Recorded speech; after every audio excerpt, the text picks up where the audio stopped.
نحمده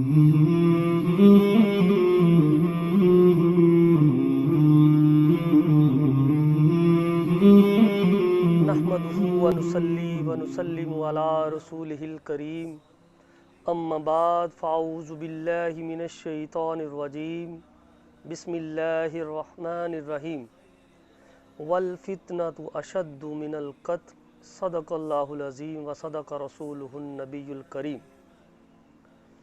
حمد و صلات کے بعد بزرگ و دوستو، میں نے قرآن مجید فرقان حمید کی آیت کریمہ کا کچھ حصہ تلاوت کرنے کا شرف حاصل کیا ہے۔ ارشاد خداوندی ہوتا ہے، فتنہ جو ہے وہ قتل سے بھی زیادہ سخت ہے، زیادہ نقصان دہ ہے۔ اس کی مختلف وجوہات مفسرین اکرام نے بیان فرمائی ہیں۔ اس کی ایک بڑی وجہ یہ ہے کہ قتل میں بندہ ایک بار مرتا ہے اور فتنے کے ذریعے بندہ کتنی ہی بار موت کا شکار ہوتا ہے، اور ان موتوں میں بھی فرق ہے۔ قتل سے بندے کی جسمانی زندگی کٹتی ہے، جبکہ فتنہ جو ہے بندے کی جسمانی، روحانی اور دینی زندگی کو کاٹ کر رکھ دیتا ہے۔ اور بسا اوقات ایسے بھی ہوتا ہے کہ ایک بندہ جو ہے خود تو مرتا ہی مرتا ہے، اپنے ساتھ دوسرے لوگوں کے لیے بھی تباہی، گمراہی کا سبب بنتا ہے۔ ہمارا دور بھی کچھ ایسا ہی دور پرفتن دور ہے، جس میں نت نئے فتنے جنم لے رہے ہیں۔ ہمارے دور کا زیادہ بڑا فتنہ جو ہے وہ مرزا محمد علی کو کہہ لیجئے آپ۔ اس بندے کی علمی حدود کچھ اس طرح سے ہے کہ قرآن میں سے ذو الوجوہ والنظائر آیتیں لیتا ہے، احادیث مبارکہ میں سے مؤول احادیث کو لیتا ہے، فقہ میں سے شاذ اقوال کو، اور تصوف میں سے شطحیات کو۔ اور کسی بھی باصلاحیت قوم کے اندر ایسی جو باتیں ہوتی ہیں وہ عوام میں کرنے والی نہیں ہوتی۔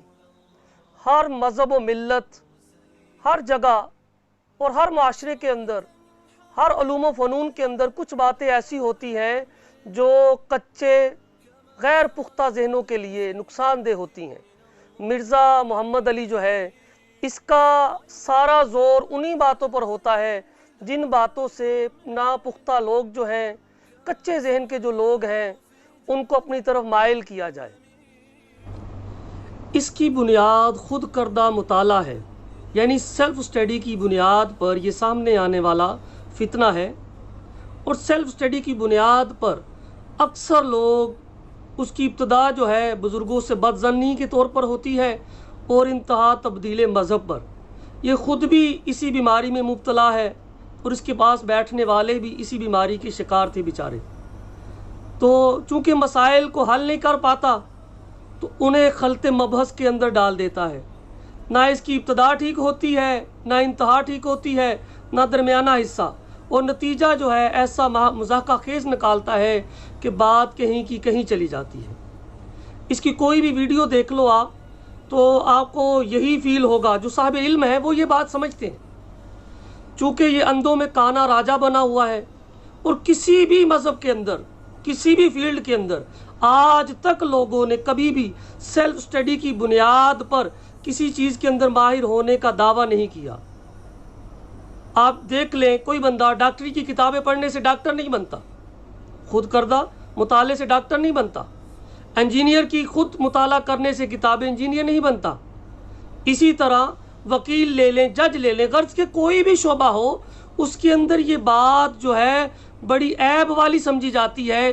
کوئی بندہ سیلف اسٹڈی کی بنیاد پر، خود کردہ مطالعہ کی بنیاد پر لوگوں کو گمراہی کے رستے پر ڈال دے۔ نہ عقل و شعور اس کا ساتھ دیتے ہیں، نہ قوم و ملت، اور نہ ہی کسی فن کے لوگ۔ لیکن مرزا محمد علی انجینئر صاحب جو ہے، وہ پوری امت مسلمہ کے اندر وہ بڑے بڑے علماء جن کا علم مسلمہ تھا، جن کی بنیاد پر لوگوں نے دین اسلام کو قبول کیا، دین کو سمجھا، یہ ان کے بارے میں ایسی باتیں کرتا، نازیبا باتیں کرتا ہے جن کو کرنا کسی فیلڈ کے ماہر کے لیے زیبا نہیں ہوتا۔ خود کو یہ محقق کہلاتا ہے، حالانکہ مادہ تحقیق سے بھی یہ صحیح طرح آگاہ نہیں ہے۔ خود کو یہ کہتا ہے میں دلیل دے رہا ہوں، میرے خیال میں دلائل میں سے اسے دلیل تام کا بھی معلوم نہیں ہوگا۔ انشاءاللہ ہم مستقل طور پر اس کی دلیلوں پر بات کریں گے۔ آج ہمارا موضوع سخن جو ہے اس کا ایک چھوٹا سا کلپ ہے جس کے اندر اس نے لفظ اللہ کے اوپر بات کی ہے۔ لفظ اللہ وہ مبارک لفظ ہے جس کو کائنات کا ہر مذہب والا جانتا ہے کہ زمین و آسمان کے خالق و مالک کا نام کیا ہے، لفظ اللہ ہے، اور اس نے اس کے بارے میں بات کی ہے کہ یہ لفظ محمل ہے۔ اللہ یہ تو محمل جملہ ہے، یہ کمپلیٹ ہی نہیں ہے، یہ تو نام ہے صرف، تو یہ محمل جملہ ہوگا، اس جملے کی کوئی اہمیت ہی نہیں ہوگی۔ اللہ اللہ اللہ، اس کا کیا مطلب ہے؟ اس کا مطلب یہ ہے اللہ اللہ اللہ، تو یہ محمل جملہ ہوگا، اس جملے کی کوئی اہمیت ہی نہیں ہوگی۔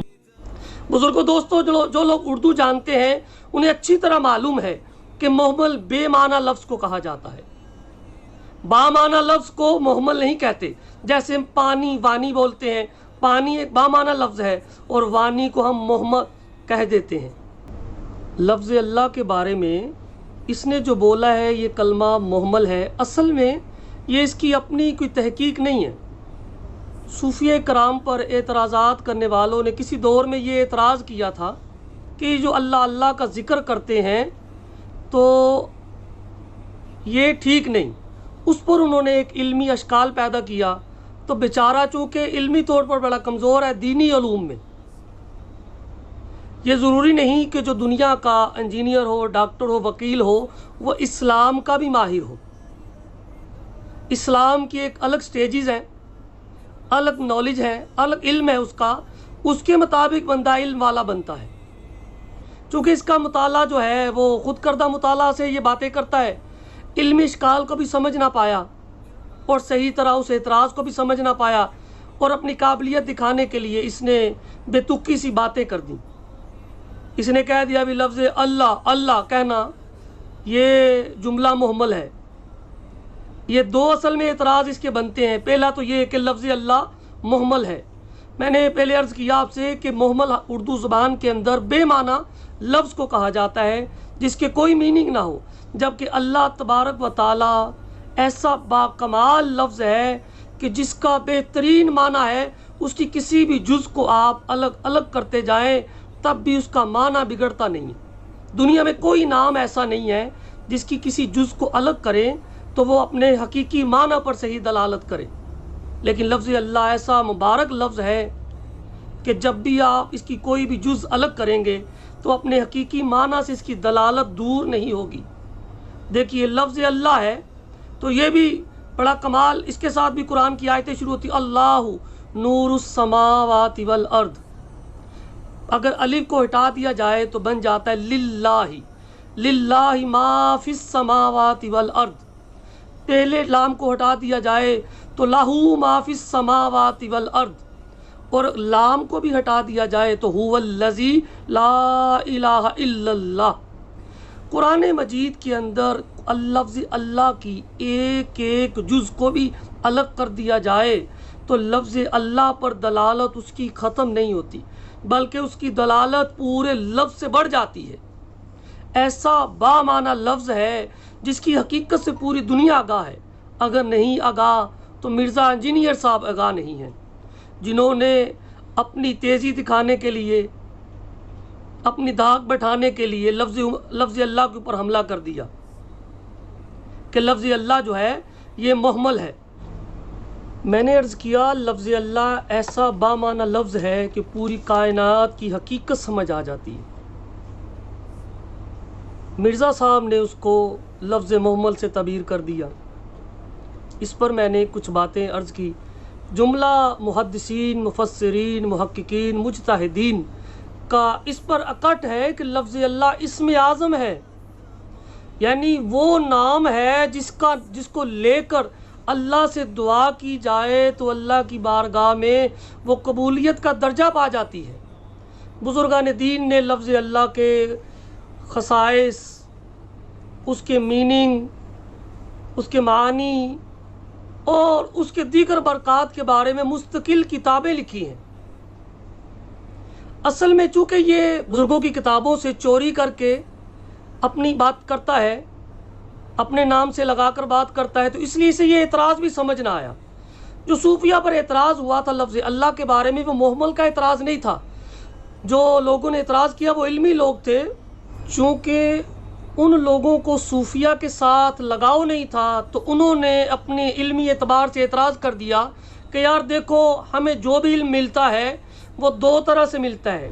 हमें जो इल्म मिलता है वो जुमला खबरिया से मिलता है या जुमला इंशाइया से मिलता है, और जुमला जो होता है हमेशा उसकी दो जुज़े होती हैं। कोई भी ज़ुबान देख लें, उसके अंदर हर जो भी जुमला है उसकी कम अज़ कम दो जुज़े होती हैं। लफ्ज़ अल्लाह चूँकि अकेला है तो लिहाजा ना तो ये ख़बर बना ना इंशा बना, तो हमें कोई इल्म कोई फ़ायदा हासिल ना हुआ, जो उनका एतराज़ था।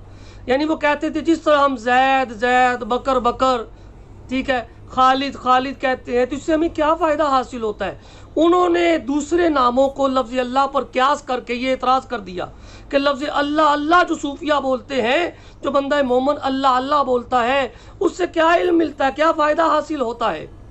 तो यही एतराज़, चूँकि ये मिर्ज़ा इंजीनियर साहब बुज़ुर्गों की बातें चोरी करके, ठीक है ना, इल्मी लोगों की बातें चोरी करने का भी इसे सलीका नहीं आता। बड़ी मशहूर कहावत है, नकल के लिए भी अकल की ज़रूरत होती है, बेचारा दोनों से ही खाली है। खाली मुंह से ज़्यादा बोलने का नाम ये जहानत नहीं होता। ज़हीन आदमी वो होता है जो बात को सुनते ही उसके सही माना तक पहुंच सके। और आप इसकी कोई भी वीडियो देख लें, बेचारा किसी मामले में भी सही माना को पहुंच ही नहीं सका, सही माना को हासिल ही नहीं कर सका, बल्कि चूँकि इसकी तबीयत टेढ़ी है, टेढ़े मीनिंग, टेढ़े मानी और बेतुकी बातों के पीछे पड़ा रहता है। ये अल्लाह की ये तबीयतों का तफावुत जो है ये तो तकदीर इलाही से है। इसके साथ भी यही मामला हुआ। अब उस एतराज़ का जवाब सुने कि लफ्ज़ अल्लाह अल्लाह जो है कहने से हमें कुछ ये कोई जुमला नहीं बनता, क्योंकि हमें जुमले से इल्म हासिल होता है। तो बुज़ुर्गों दोस्तों, लफ्ज़ अल्लाह जो है ग्रामर के एतबार से ये खाली मुफरद नहीं है, बल्कि ये पूरा जुमला है। असल में ये या अल्लाह था। या का मतलब होता है अदऊ, मैं पुकारता हूँ। अदऊ जो है ग्रामर के अंदर फेल और फाइल है, अल्लाह मफूले भी ही है। बंदा जो कह रहा है या अल्लाह मैं तुझे पुकारता हूँ, तो ये पूरा जुमला है अरबी के अंदर। चूँकि कसरत इस्तेमाल की वजह से या को हज़फ कर दिया गया, और कलाम अरब के अंदर और जो अरब लोग हैं इसको बड़े ज़्यादा इस्तेमाल करते हैं कि कसरत इस्तेमाल की वजह से वो कुछ लफ्ज़ों को हज़फ कर देते हैं। देखिए, लफ्ज़ों को हज़फ करने का मामला तो कुरान मजीद के अंदर भी है। बिस्मिल्लाह के अंदर इसम जो है वो बग़ैर अलिफ के लिखा गया है, क्योंकि बिस्मिल्लाह कसरत इस्तेमाल की वजह से अलिफ को हज़फ कर दिया। और सूरत अलग के अंदर वहाँ भी इसम जो है अलिफ के साथ लिखा गया, क्योंकि वहाँ कसरत इस्तेमाल नहीं पाया जाता। अब पुकारने के अंदर कसरत इस्तेमाल के अंदर या का हज़फ करना, जो लोग सऊदी अरब या अरब इमारात के अंदर जिन्होंने कभी विज़िट किया है या कभी गए हैं, उनको मालूम है कि अरब के लोग हमेशा या अब्दल्ला नहीं पुकारते बल्कि अब्दल्ला बोलते हैं। अब्दल्ला कहने की वजह असल में वो या है, क्योंकि या के बाद जो दो वर्ड्स आ जाएं, ग्रामर के अंदर तो कहते हैं कि मुनादा मुजाफ जो होता है उस पर ज़बर पड़ी जाती है। आप इसको ऐसे समझ लें जैसे या के बाद दो लफ्ज़ आ जाएं, दो मुफरद वर्ड्स आ जाएं, तो पहले के ऊपर हम ज़बर पढ़ेंगे, यानी या अब्दल्ला, या रब्बल आलमीन, या रहमतल लिल आलमीन।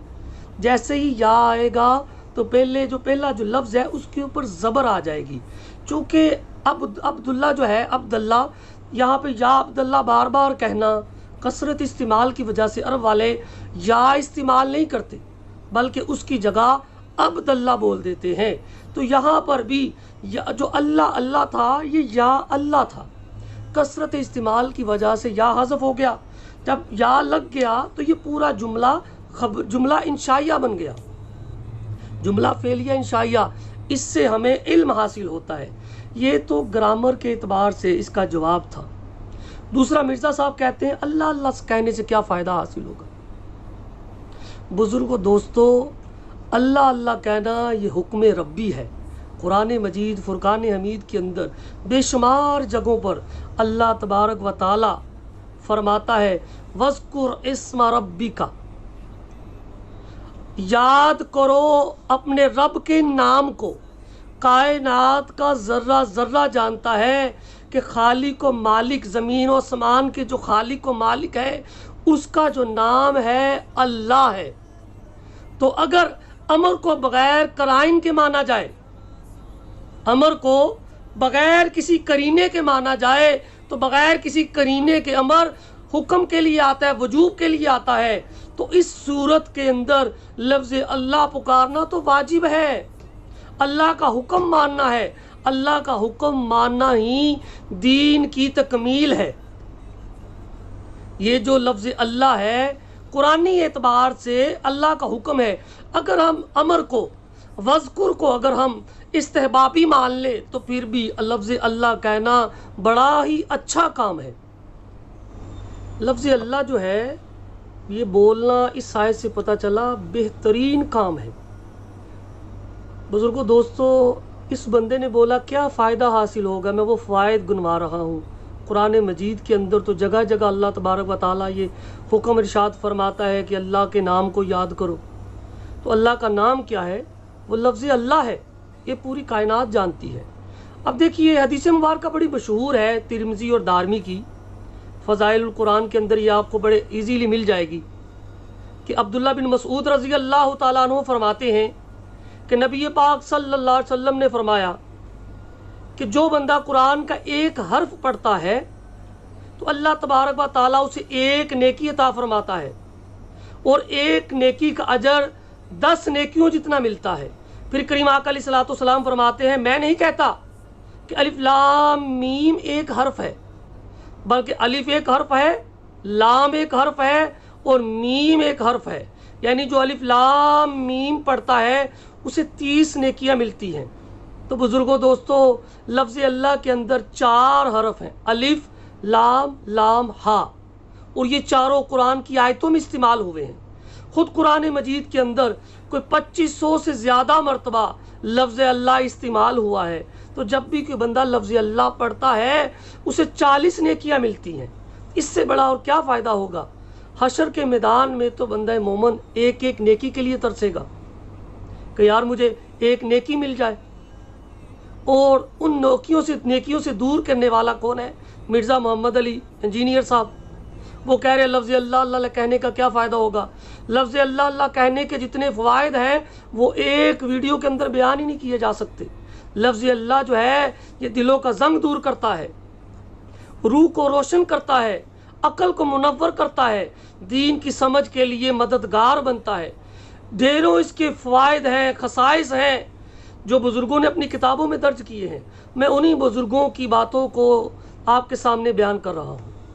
और देखिए लफ्ज़ अल्लाह का सबसे बड़ा फ़ायदा हज़रत अनस रज़ी अल्लाह ताला अन्हु से रवायत है, मिशकात शरीफ के अंदर ये क़यामत के करीब की बातों के अंदर ये बाब एक आता है, ला तक़ूमुस्साअतु इल्ला अला शरारिन नास। इसकी पहली हदीस है अल-फ़स्लुल अव्वल की, सफ़ा 480 पर यह हदीस मुबारक मिलती है। हज़रत अनस रज़ी अल्लाह ताला अन्हु फरमाते हैं, यही हदीस मुस्लिम शरीफ के भी अंदर है कि हज़रत अनस रज़ी अल्लाह ताला अन्हु फरमाते हैं करीम आका अलैहिस्सलातु वस्सलाम ने इरशाद फरमाया उस वक्त तक क़यामत नहीं आएगी जब तक एक भी रूह ज़मीन पर बंदा मोमन अल्लाह अल्लाह कहने वाला मौजूद है। देखिए कितना बड़ा फ़ायदा है कि क़यामत को रोकने वाला लफ्ज़ अल्लाह अल्लाह है। और मिर्ज़ा साहब को ये हदीसें नज़र ही नहीं आती।